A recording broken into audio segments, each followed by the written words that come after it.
तालियां और जोर से सुनाई देनी चाहिए। Come on. देखिए, ये हर रोज नहीं होता है कि ऐसे शायर, ऐसे नेता आपके बीच में होते हैं। मैं पहले से ही कह दे रही हूँ, मैं तो यहाँ सिर्फ एक सवाल बोल करके पीछे हट जाऊंगी। यहाँ मंच का संचालन भी ज्यादातर इमरान प्रतापगढ़ी साहब ही करने वाले हैं।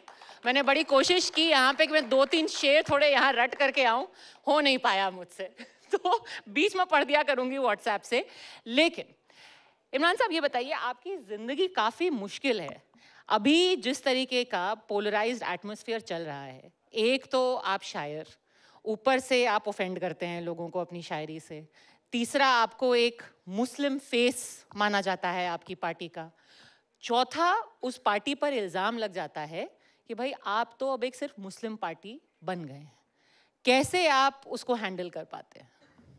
सबसे पहली बात तो ये कि मैं इमरान हूँ, मुझे सिर्फ मुस्लिम फेस क्यों माना जाता है? मैं पार्टी का एक युवा चेहरा हूँ, नौजवान चेहरा हूँ, नौजवान राजनेता हूँ, नए विचारों की बात करता हूँ, तो मुझे फ्रेम में क्यों गढ़ा जाता है? उसमें ये खेल मीडिया भी खेलती है और ये खेल विपक्षी पार्टी भी खेलती है, पहली चीज़। दूसरी चीज़ ये कि क्यों ठप्पा लग जाता है? कांग्रेस पार्टी तो सबकी पार्टी है। आप राहुल गांधी का कोई एक बयान उठा के दिखा दीजिए, महात्मा गांधी जी से शुरू करिए, पंडित नेहरू से होते हुए, सरदार वल्लभ भाई पटेल साहब से होते हुए, मौलाना आज़ाद से होते हुए, इस देश के डॉक्टर मनमोहन सिंह साहब के आखिरी कार्यकाल तक आप बता दीजिए कि कभी कांग्रेस पार्टी ने ये कहा हो कि हम किसी धर्म विशेष की पार्टी हैं। सबके लिए काम करती है कांग्रेस पार्टी।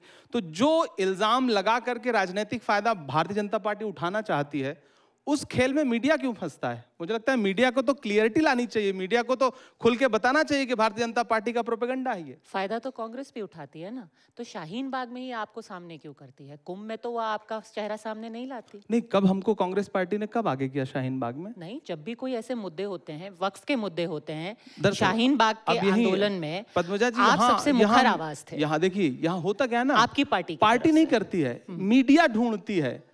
मुझे भी हैरत होती है कि इमरान प्रतापगढ़ी यहाँ बैठे हैं, तो मुझसे इस पे बात नहीं होगी कि मैंने पिछले 3 साल में देश की राज्यसभा में कौन कौन से विषयों पे बात की।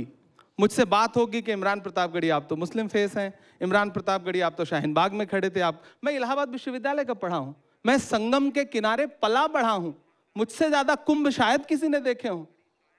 तो मैं तो इलाहाबाद की मिट्टी का हूं, मैंने कुंभ को बसते हुए देखा है, उस मेले को। और हम सारे लोग वहां, आज राजनीति हो रही है, वरना इससे पहले तो जितनी बार भी कुंभ का मेला लगता रहा है, क्या हिंदू, क्या मुसलमान, क्या सिख, क्या ईसाई, इलाहाबाद में रहने वाला हर व्यक्ति उसे अपना मेला समझता रहा। और इस बार भी तमाम नफरतें उस वक्त हारी कि जब सारी व्यवस्था जो है वो चौपट हो गई, लोग परेशान रहे। भगदड़ के बाद देखिए मस्जिदों के दरवाजे खुले, कौन हिंदू था कौन मुसलमान था, सबने एक दूसरे के लिए अपने दिल खोल दिए।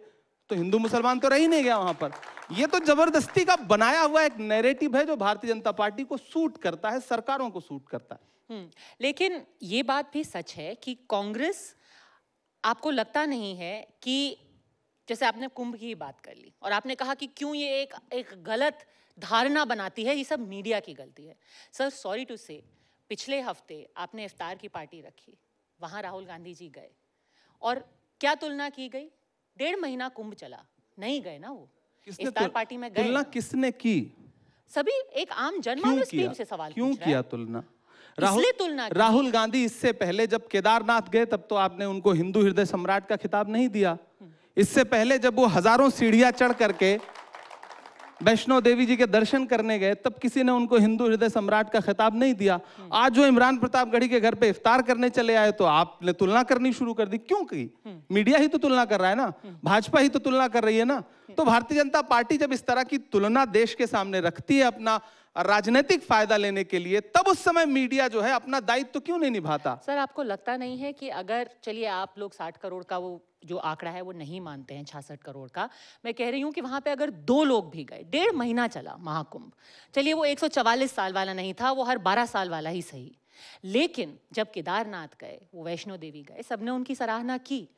वही थे जिन्होंने आकर के ये भी कहा था कि मैं जनेऊधारी ब्राह्मण हूं। किसी ने उनको ऐसा बोला नहीं था कहने के लिए। लेकिन अब अगर 1.5 महीना कुंभ का रुख नहीं कर पाते हैं और कोई नेता ये बोल देता है कि कुंभ में जाकर के गरीबी नहीं मिटती, और फिर इफ्तार के मौके पर एक हफ्ते में 2-2 3-3 इफ्तार आपके नेता जाते हैं, तो आम आदमी, मैं कह रही हूं वो 2 आदमी जो उस दिन प्रयागराज में थे, वो भी ये सवाल तो पूछेंगे ना।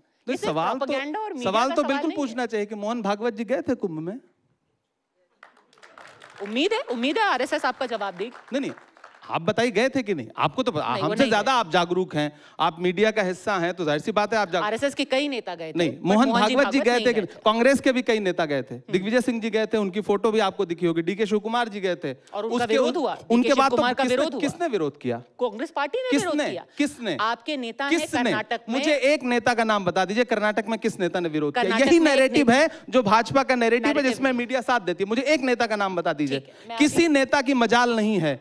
मैं इमरान प्रतापगढ़ी हूं, मेरी बात सुनिए, मैं इमरान प्रतापगढ़ी हूं, मैं अफ्तार करूंगा, मैं नमाज पढ़ने जाऊंगा, मैं उम्रा करने जाऊंगा, मैं हज करने जाऊंगा। कांग्रेस पार्टी का कोई नेता मेरा विरोध नहीं करेगा। कोई केदारनाथ जाए, कोई वैष्णो देवी के पास जाए, कोई गंगा में स्नान करने जाए, किसने आज तक, कौन विरोध करता है? कैसी बात? यही तो सबसे बड़ा झूठ है जो परोसा जाता है। डीके शिव कुमार जी का किसने विरोध किया? बड़े गर्व के साथ उन्होंने स्नान किया, उनकी तस्वीरें देश के सामने आई। दिग्विजय सिंह, जिस पर भारतीय जनता पार्टी क्या क्या आरोप नहीं लगाती, वो गए, उन्होंने स्नान किया। मुझे बताइए नीतीश कुमार जी गए थे? नहीं गए थे। भाजपा ने उनसे सवाल पूछा कि आप मेरे सहयोगी हो, आप हमारे साथ सत्ता में हो, आप क्यों नहीं कुंभ नहाने के लिए? चंद्रबाबू नायडू जी गए थे? लेकिन चंद्रबाबू नायडू और नीतीश कुमार में फर्क ये है कि उनके पार्टी के अध्यक्ष ने ये नहीं कहा कि कुंभ में नहाने से गरीबी नहीं मिटेगी। फर्क सिर्फ इतना। दरअसल उन दोनों के पार्टी के अध्यक्ष दलित नहीं हैं। मल्लिकार्जुन खड़गे जी अगर कोई बात कह रहे हैं तो वो उनकी एक सदियों की, इस देश के दलितों की सदियों की एक पीड़ा है। उस पीड़ा को आप राजनीति से नहीं जोड़ सकती, उसको आपको सामाजिक तरीके से टैकल करना पड़ेगा। इस देश में अभी रणदीप सुरजेवाला जी जो बात कह रहे थे, हजारों सालों की एक पीड़ा है जिसको मल्लिकार्जुन जी खड़गे जी कह रहे हैं, तो उसे आप राजनीतिक चश्मे से मत देखिए। उनकी पूरी एक नस्ल ने जो झेला है उसको किसी राजनीति से हल नहीं किया जा सकता, उसको सामाजिक सुधार से हल किया जा सकता है, और उसको, उस सवाल को सबको फेस करना पड़ेगा। एकदम स्वाभाविक सी बात है, पहली बात। दूसरी बात, राहुल गांधी जी ने ऐसी कोई बात कही है क्या? प्रियंका गांधी जी ने गंगा यात्रा की थी, गंगा की बेटी का खिताब आप ही मीडिया वालों ने उनको दिया था, उन्होंने यात्रा की थी। आपने कभी उनको जो है मतलब आस्था से फिर उसको क्यों नहीं जोड़ा? भाजपा का कोई एक नेता कहीं डुबकी लगा ले तो आप उसको आस्था का महान केंद्र बताने लगते हैं। कांग्रेस का आदमी कितनी भी आस्था प्रकट कर ले, आपको लगता है कि नहीं ये तो ढोंग कर रहा है।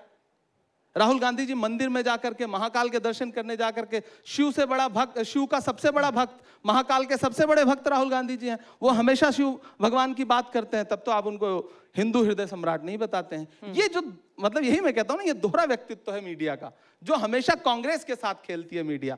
मेरा ये आपके सामने विरोध में दर्ज करा रहा हूं। ठीक है, तो अगर आप कह रहे हैं कि समाज में अब इस तरीके की कटुता बन रही है, तो एक सामाजिक आईने में आप इसको कैसे देखते हैं, इसको कैसे बयां करेंगे? आप इसके बारे में जब सोचते हैं कि आखिर हो क्या रहा है, क्योंकि हम ये भी कह रहे हैं कि मैं शायर इमरान, इसको जब आप ऑब्जर्व करते हैं तो आप इसके बारे में क्या सोचते हैं? मैं दुखी होता हूं। मैं शायर हूं तो जाहिर सी बात है कि किसी भी आम इंसान से ज्यादा संवेदनशील होता है कवि और शायर। कोई भी किसी भी कला से जुड़ा हुआ व्यक्ति हो, ज्यादा संवेदनशील होगा।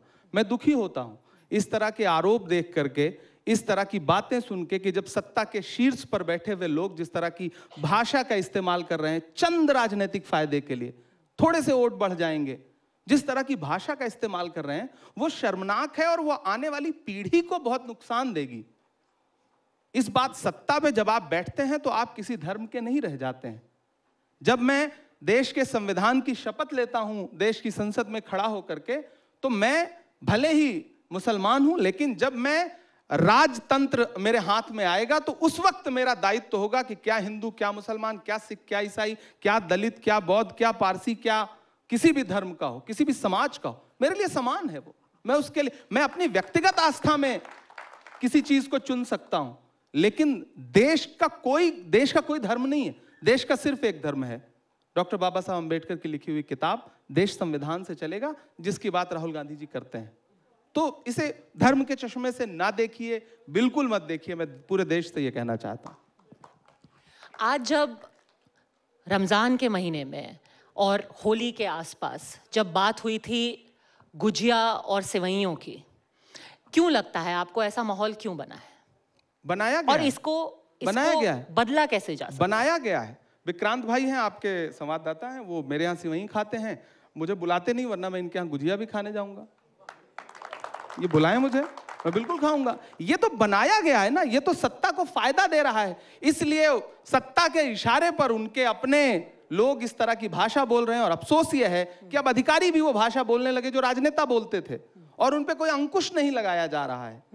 इस देश के संविधान को हर दिन कमजोर किया जा रहा है। नई पीढ़ी को इस तरह के बयान सुन के हो सकता है कि कहीं थोड़ा सा रोमांच आता हो, लेकिन वर्दी का कोई धर्म नहीं होता है। वर्दी का सिर्फ एक धर्म है, देश में एकता, अखंडता, उसकी एकजुटता, संविधान के प्रति संकल्प, सिर्फ एक धर्म है वर्दी का। अगर कोई अधिकारी उसका पालन नहीं कर रहा है तो उसके खिलाफ सरकार क्या कार्रवाई कर रही है, सरकार बताए। मुझे लगता है यह सवाल इमरान से नहीं पूछा जाना चाहिए, यह सवाल भारतीय जनता पार्टी के सत्ता में बैठे हुए नेताओं से पूछा जाना चाहिए, यह सवाल जगत प्रकाश नड्डा जी से पूछा जाना चाहिए। अगर अभी वो सीओ संभल के अनुज चौधरी आपको सुन रहे हैं, आप क्या बोलेंगे उनको? नहीं, मैं उनको कुछ नहीं बोलूंगा, मैं तो नड्डा जी से कहूंगा, मोदी जी से कहूंगा। क्या कहें? मुझे पता है वो तो छोटे से मोहरे हैं, कोई भी अधिकारी छोटा सा मोहरा है। वो एक दिन लखनऊ से फोन चला जाए, उसके बाद वो आपको लगता है कुछ बोलेगा? वो नहीं बोलेगा। लखनऊ से फोन नहीं जा रहा है, बल्कि संबल दिया जा रहा है, ताकत दी जा रही है। और फिर मुझे लगता है कि जिस दिन दिल्ली से फोन चला जाए लखनऊ, तो फिर लखनऊ फोन कर देगा उसको।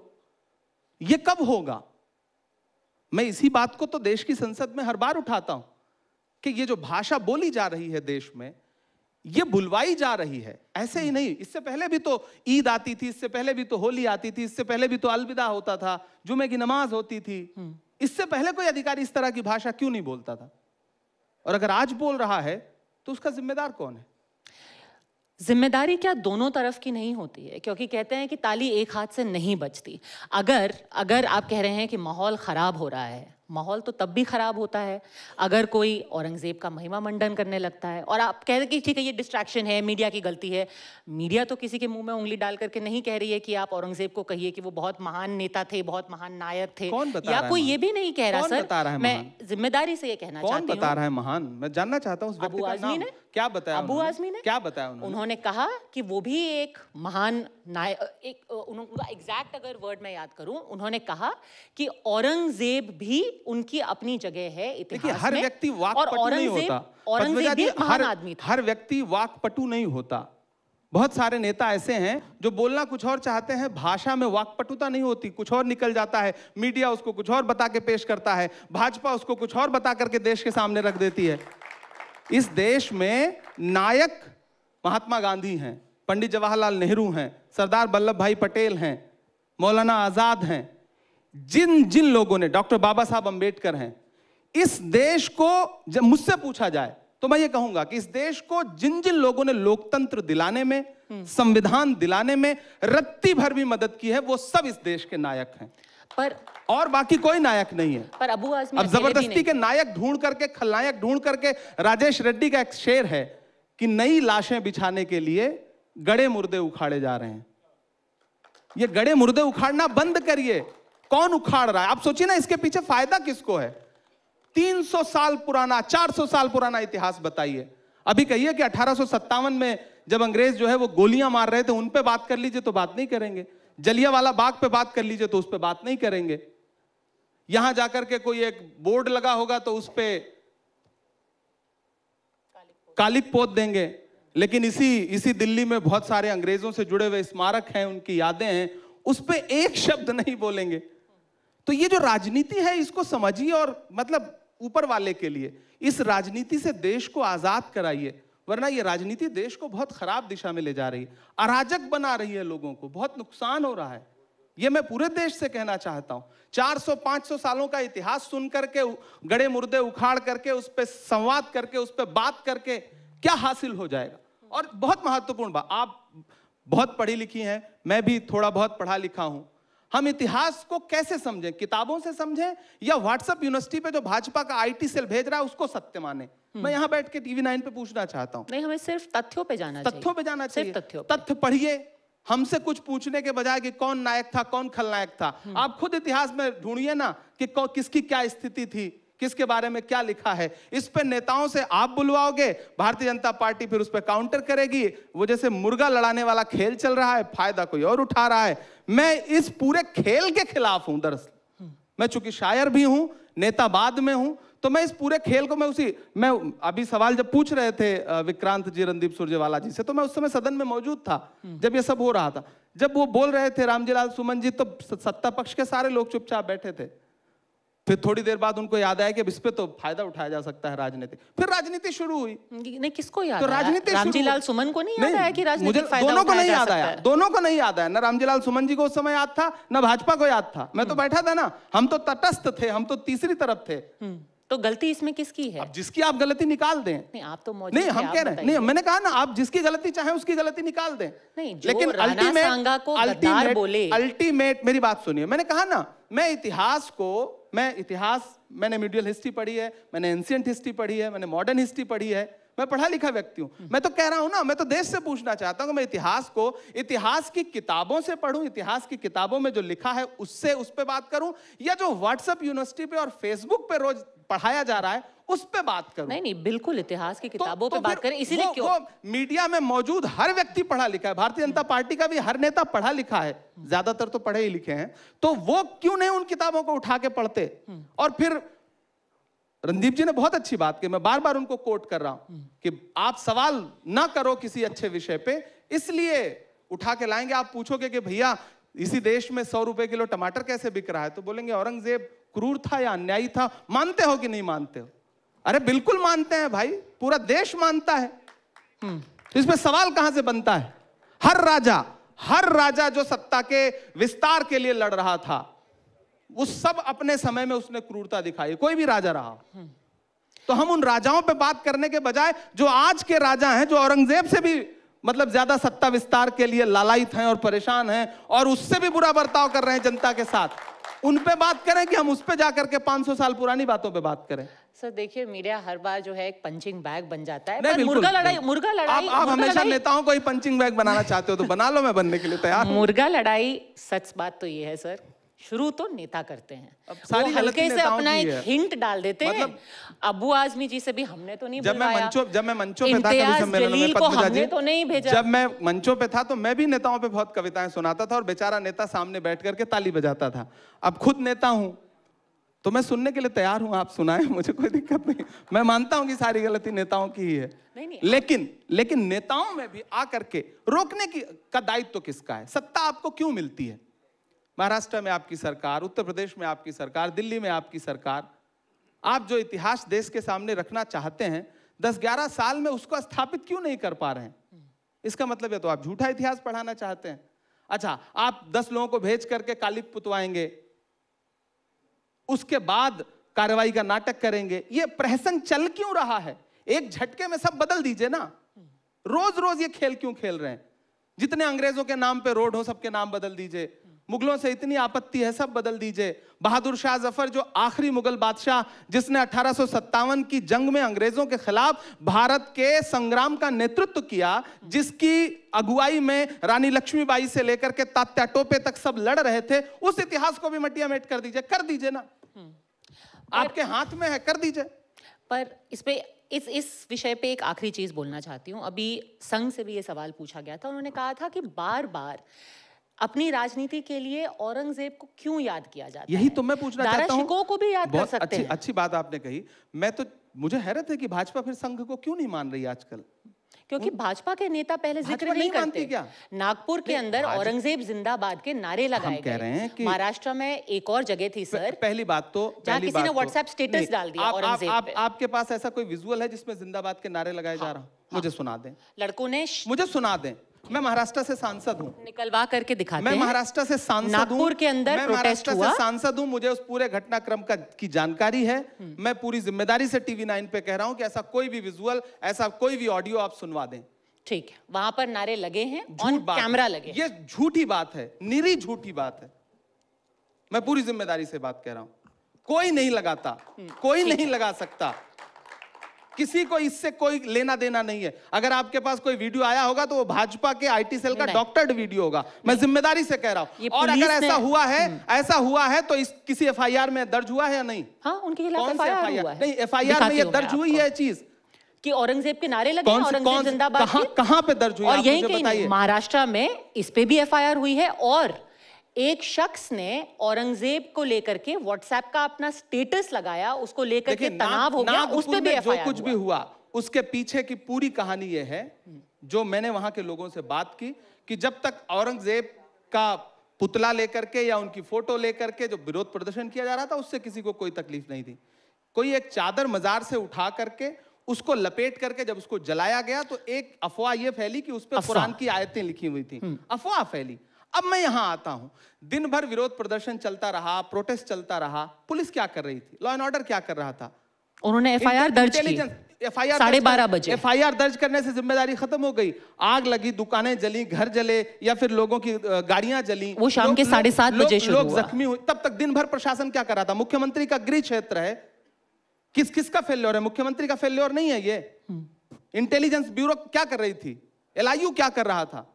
जिम्मेदारी कौन लेगा? इसकी भी जिम्मेदारी कांग्रेस पे डाल दी जाएगी या फिर इसकी जिम्मेदारी भाजपा लेगी आगे बढ़कर? नहीं, उसकी जिम्मेदारी तो अधिकारियों को होनी चाहिए। अगर खुद मुख्यमंत्री जिस भाषा का इस्तेमाल लगातार कर रहे थे, भारतीय जनता पार्टी का एक मंत्री वहां पर जिस भाषा का इस्तेमाल करता है, नितेश राणे, अगर आप बताइए क्या वो संविधान को मानता है? शपथ उसने संविधान की ली है ना। और वो किसी धर्म विशेष के खिलाफ, किसी वर्ग विशेष के खिलाफ अगर मतलब बहुत ही अपशब्दों का प्रयोग करती हुई टिप्पणियां करता है तो पूरी भाजपा सो रही है, मुख्यमंत्री सो रहे हैं, प्रधानमंत्री जी सुनते नहीं हैं इन बातों को। और अगर सुनते हैं तो ऐसे लोगों पे लगाम क्यों नहीं लगाते हैं? सवाल है या नहीं? बिल्कुल। और ये सवाल इमरान प्रतापगढ़ी पूछे इससे पहले मुझे लगता है कि लोकतंत्र का चौथा खंबा खड़ा हो, ये सवाल पूछना शुरू करे। और विश्वास करें, जिस दिन ये चौथा खंबा ये सवाल पूछना मजबूती से शुरू कर देगा उस दिन, और ऐसे फुटकर नेताओं को मीडिया में तवज्जो मिलना बंद हो जाएगी।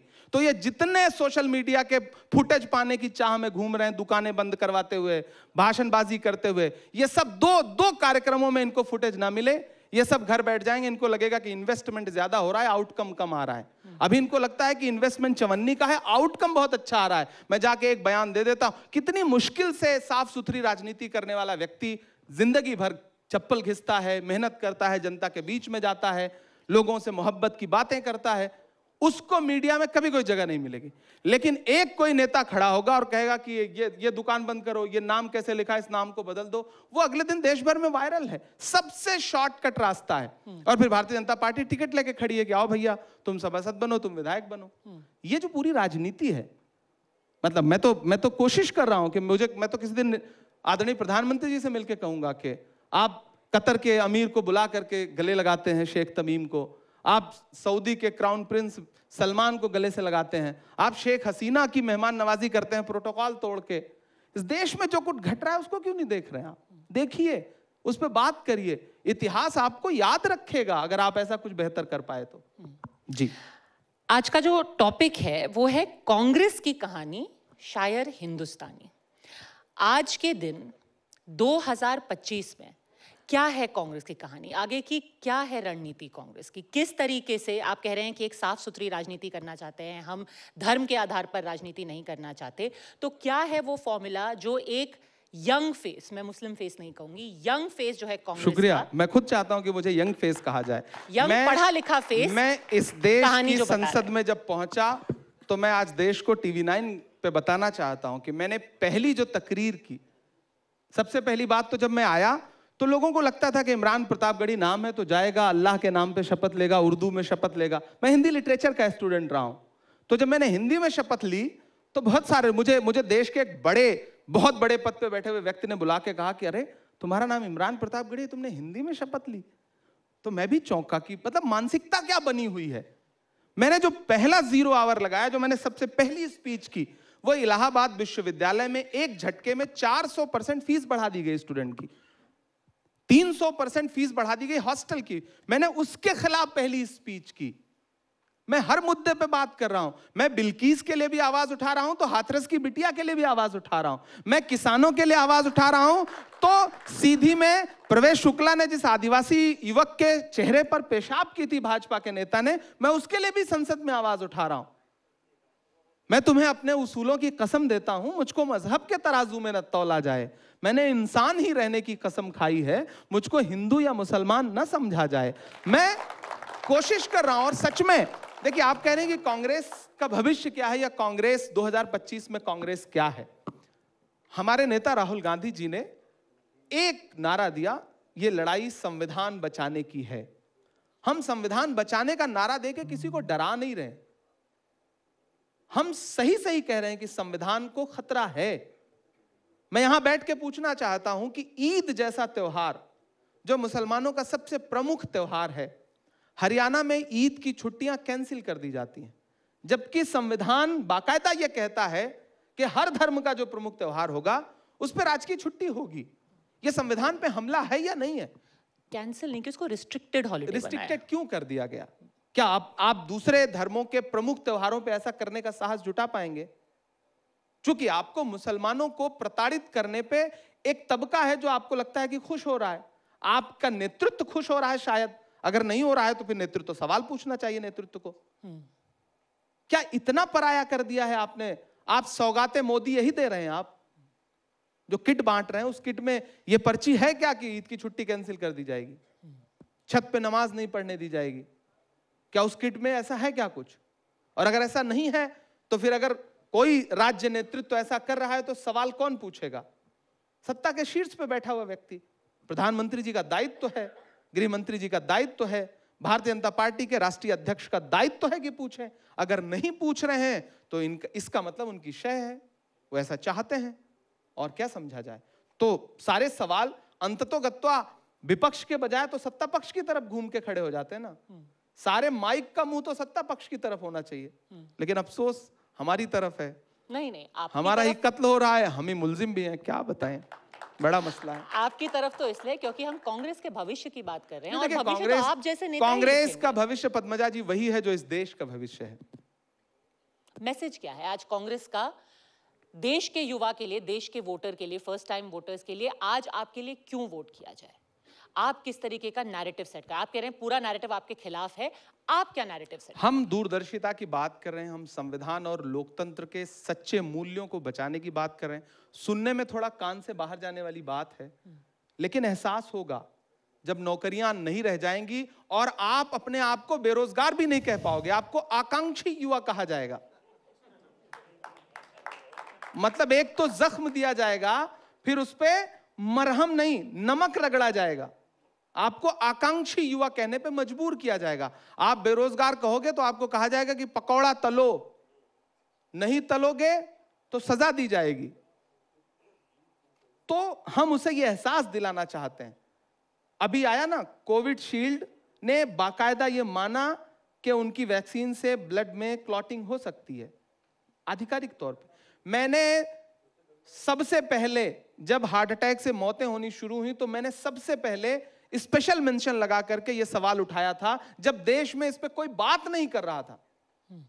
लेकिन मुझसे उस पे सवाल नहीं पूछा जाएगा। मैं चूंकि मेरा नाम इमरान है, मैं मुसलमान हूं, मैं कांग्रेस में हूं, तो मुझे टाइप्ड कर दिया जाएगा, मुझे फ्रेम में गढ़ दिया जाएगा कि नहीं आप तो इस पे बात करो। यही हम बताना चाहते हैं कि सत्ता आपको धर्म में उलझा करके आपकी रोजी रोटी, आपकी पढ़ाई, आपकी शिक्षा, आपकी दवाई सब आपसे छीन लेना चाहती है। कफन तक पर आपसे टैक्स लिया जा रहा है, पेंसिल पर, किताब पर आपसे टैक्स लिया जा रहा है। अपने मुद्दों पे मुखर होइए, खड़े होइए, सवाल पूछिए। आज कम युवा समझ रहे हैं, 2024 में कुछ युवाओं ने समझा। राहुल गांधी जी की राजनीति को 4000 किलोमीटर चले वो। मुझे लगता है कि आने वाले दिनों में और समझेंगे लोग, बिल्कुल समझेंगे। कांग्रेस का वही भविष्य है जो देश का भविष्य है, और देश का भविष्य उज्जवल है, इसमें कोई दो राय नहीं। तो जो शायर इमरान है, वो जो लोग आपको देख रहे हैं, उनको ये माहौल बदलने के लिए क्या बोलेंगे? नहीं, मैं सबसे ये कहना चाहता हूं कि आज जो माहौल है देश का, उस माहौल को बदलने के लिए मैं फिर एक बार मैं सारे जो लोकतंत्र के सारे स्तंभ हैं, मैं सबको पुकारता हूं। और मैं फिर कहता हूं कि उसमें चौथे स्तंभ की भूमिका बहुत बड़ी है। चूंकि मैंने जर्नलिज्म की पढ़ाई की है, इसलिए भी ये बात कह रहा हूं। मैं शायर भी हूं, अगर करता तो पत्रकारिता भी कर सकता था, राजनीति में आ गया। तो मुझे लगता है कि तमाम चीजों का सम्मिश्रण देखते हुए मैं ये कह सकता हूं कि ये नफरत का माहौल बदला जाना चाहिए। आपके बुनियादी सवाल हटाए जा रहे हैं। मैं फिर राजेश रेड्डी का एक शेर कोट करूंगा। उनका एक बहुत अच्छा शेर है कि देर तक हंसते रहे आलम पनाह, डर के मारे मसखरे रोने लगे। तो जो हो रहा है देश में ना, जो दिखाया जा रहा है, नीचे जो सांसद बैठे हैं, जो विधायक बैठे हैं, बेचारे ऊपर से एक आदेश पारित होता है या एक लहजा बदलता है या एक रुख बदलता है और नीचे बस वही सब चिल्लाना शुरू कर देते हैं। विवेक का इस्तेमाल करिए, राजनीति करिए। अब तो आप सत्ता में हैं, 5 साल आपको कोई नहीं हटा ले रहा है। अगर नीतीश जी और चंद्रबाबू नायडू जी सही रहे तो आपकी कुर्सी नहीं जा रही है। तो कम से कम तब तक तो देश को सुकून से जीने दीजिए, सुकून से चलने दीजिए देश को। हर दिन वही फालतू के मुद्दे उखाड़ करके आप नहीं चाहते कि कोई सवाल करे, कोई सवाल पूछे कि 58 रुपए का जो डॉलर था वो आज जो है वो 85 से 87 के बीच में जूझ रहा है। ऊपर कहीं सुषमा स्वराज जी की आत्मा जो है वो पूछ रही होगी कि जब रुपए के मुकाबले डॉलर बढ़ता है और डॉलर के मुकाबले रुपया गिरता है तो देश की प्रतिष्ठा गिरती है। अब प्रतिष्ठा ही नहीं गिरती, कोई सवाल ही नहीं करता। तब तो बड़े बड़े कार्यक्रम चलाए जाते थे इस पे। तो मुझे लगता है कि देश के हर युवा तक ये बात, जाति, धर्म, नफरत, इन सब से बाज आइए, मोहब्बत से बात करिए। जो ये माने बैठा है वो भारत भाग्य विधाता है, जिसको लगता है उसकी मुट्ठी में भारत माता है, जिसको मेरा होना फूटी आंख नहीं सुहाता है, उससे कहो भारत से मेरा मां बेटे का नाता है। आपको एक आपका ही एक शेर का एक अंश कोट करूंगी जहां आपने कहा कि एक नया गांधी बनाऊंगा। पर हाँ। क्या इतना आसान है नया गांधी बना देना? नया गांधी बनाना, देखिए मैंने अभी एक इंटरव्यू में इस पे बहुत अच्छी बात कही थी। जब मैं ये कहता हूं कि जो हर जालिम से टकराएगी वो आंधी बनाऊंगा, नए अंग्रेज आए हैं नया गांधी बनाऊंगा, तो दरअसल मैं नया गांधी बनाने की बात नहीं कर रहा हूं। गांधी तो राहुल हैं ही, मैं नए अंग्रेजों को एड्रेस कर रहा हूं। मैं उनसे बता रहा हूं कि आप नए अंग्रेजों की तरह व्यवहार कर रहे हैं। गांधी तो है ही देश के पास, और गांधी ही आखिरी विकल्प है इस देश के लिए। मैं फिर देश से कह रहा हूं, आखिरी विकल्प गांधी का ही रास्ता है। चाहे जो चले, चाहे उस रास्ते पे राहुल गांधी जी चले या कोई और चले, लेकिन आखिरी विकल्प देश के लिए गांधी का ही रास्ता है। आप नफरत के रास्ते पे देश को आगे नहीं ले जा सकते। नफरत की उम्र बहुत छोटी होती है। और यहां बैठ के फिर कह रहा हूं ये बात मैं टीवी 9 पे, एक जिम्मेदार चैनल पे, कि ये जो 20 साल, 25 साल, 30 साल का शासनकाल है ना, ये इतिहास का जब एक पन्ना पलटता है ना तो एक पैराग्राफ में खत्म हो जाएगा। जिन्होंने 50-50 साल हुकूमत की, 100-100 साल हुकूमत की, एक पन्ने में पलट दीजिए तो फिर अगला शासनकाल आ जाता है, अगला शासक वर्ग आ जाता है। तो ये जो 10 साल, 15 साल, 20 साल, इससे ज्यादा लोकतंत्र में कोई नहीं रह रहा है।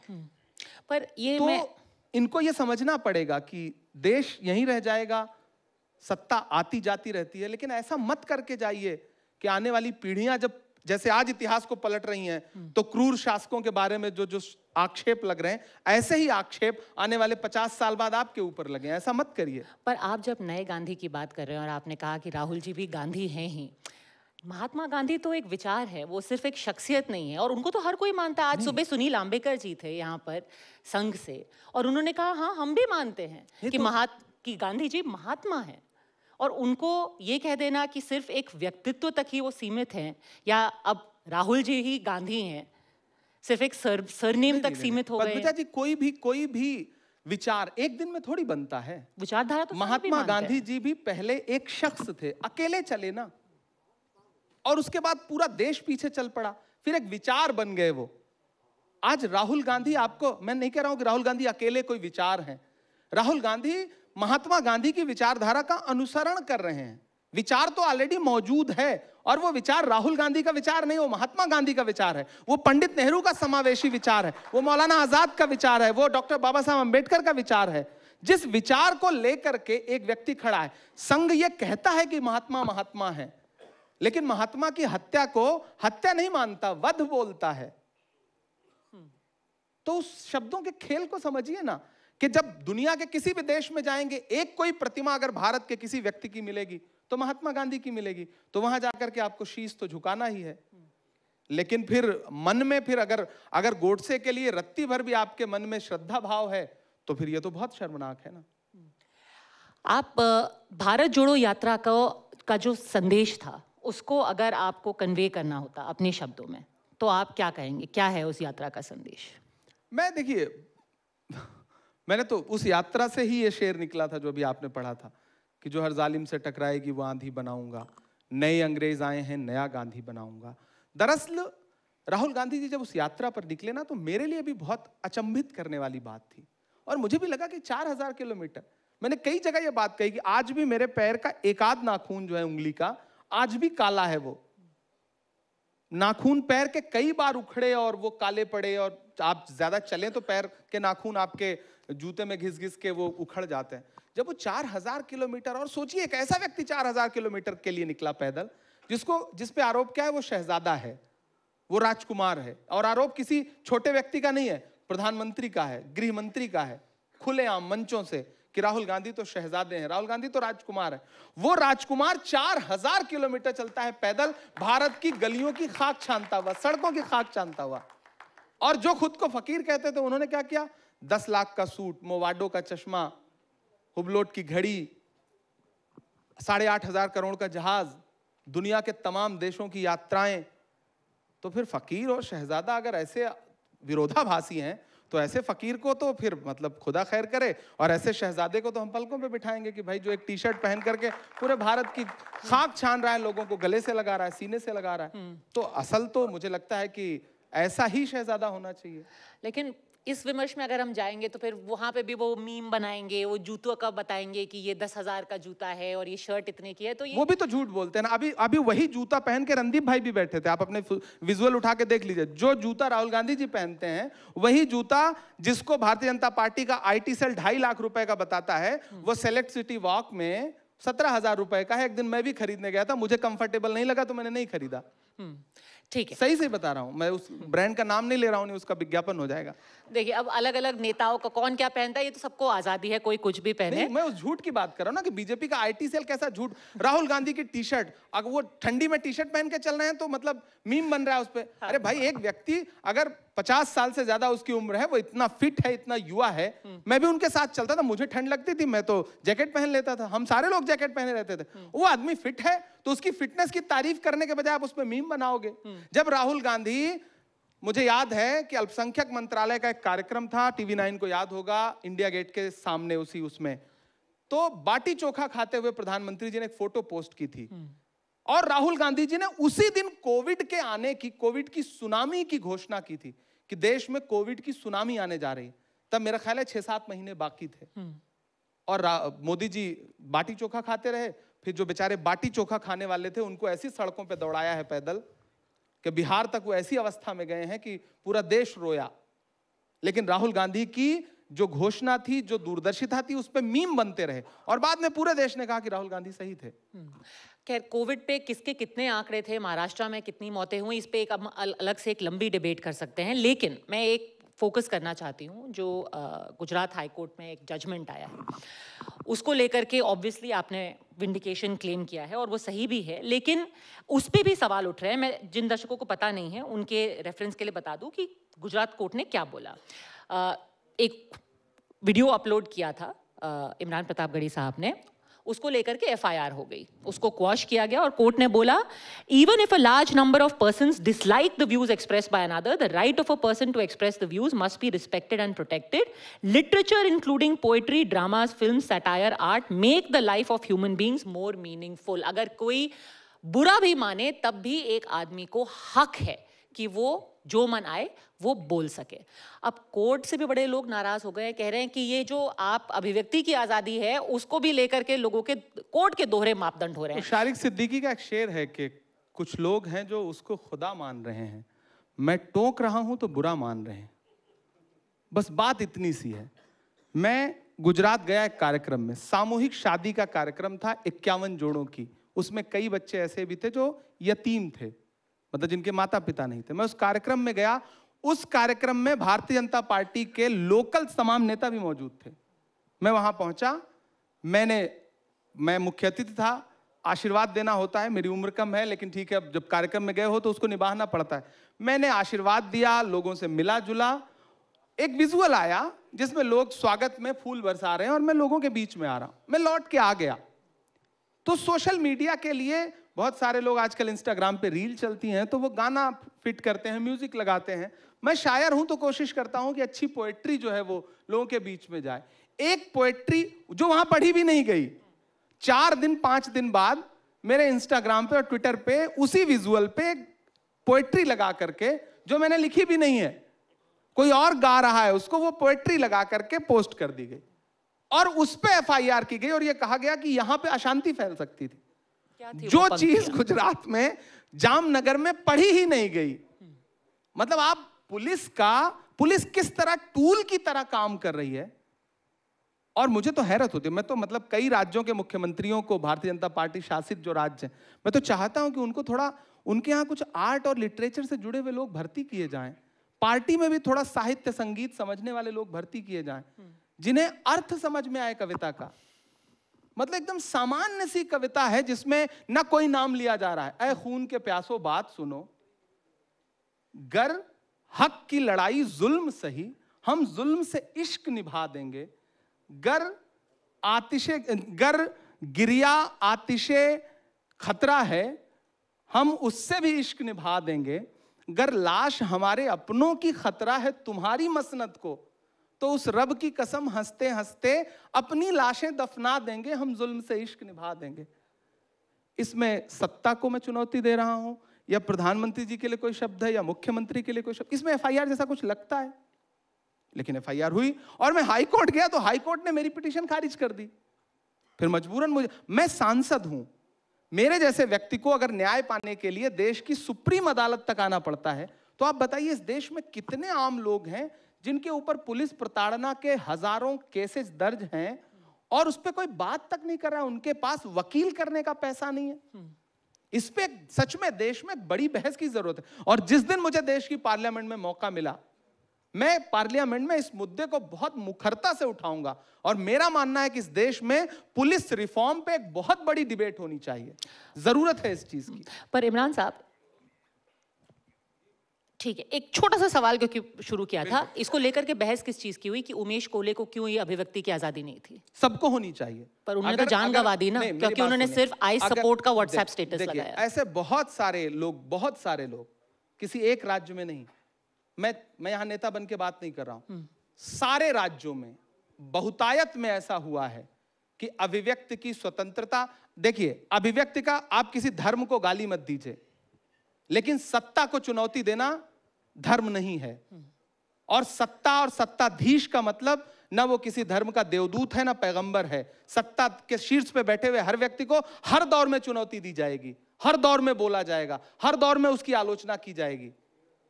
अभिव्यक्ति की आजादी के मायने ये हैं, और इसमें अगर कोई भी सरकार किसी को प्रताड़ित कर रही है तो मुझे लगता है कि वो गलत है। वो किसी की भी सरकार हो, वो मेरी भी हो या भारतीय जनता पार्टी की हो, लेकिन पिछले 10 साल में जितने केसेज आपको दिखेंगे, चाहे वो साहित्यकार हो, चित्रकार हो, कलाकार हो, कॉमेडियन हो या फिर पत्रकार हो, मैं पत्रकारों की भी बात करूंगा। मिड डे मील की खबर चलाने वाला मिर्जापुर का वो पत्रकार जेल काट के लौटा। इसी चंदौसी में एक मंत्री महोदया को एक पत्रकार का सवाल इतना नागवार गुजरा कि उसको जेल भिजवा दिया। ऐसे कई उदाहरण हैं। याद होगा हाथरस में कवरेज करने के लिए आप ही तमाम चैनलों की महिला पत्रकार गई थी, तो पुलिस ने जो बाड़बंदी की थी उसके विजुअल बहुत शर्मनाक थे। ऐसा नहीं होना चाहिए। ठीक है इमरान साहब, आपने कहा है कि आगे किस दिशा में कांग्रेस की राजनीति जाती है वो आप जैसे युवा नेताओं के हाथ में है। We wish you the very best of luck for it. Thank you very much.